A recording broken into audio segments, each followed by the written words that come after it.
These are some nice prayers to Prahlad Maharaj on this auspicious day. And as I mentioned, that we are also harassed by so many Hiranyakashipus.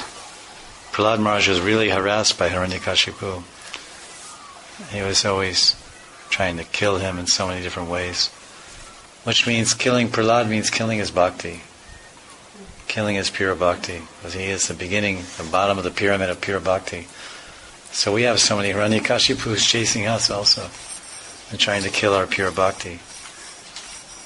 So we can pray to the Lord, the Supreme Lord, and to Bhakta Prahlad, that he will bless us with remembrance of the Lord, and the Lord will destroy all the Hiranyakashipus within us that are trying to drag us away from the Lord and trying to throw us off of cliffs, trying to poison us, poison our thoughts.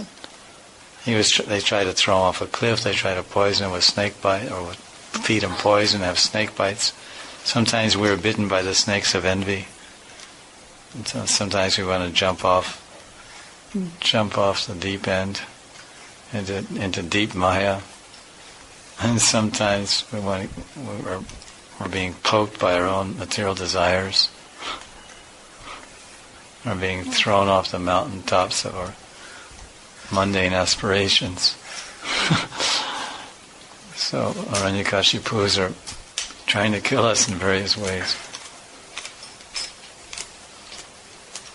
The Srinivadeva appeared from a pillar and saved Prahlad. So our Savior is the holy name.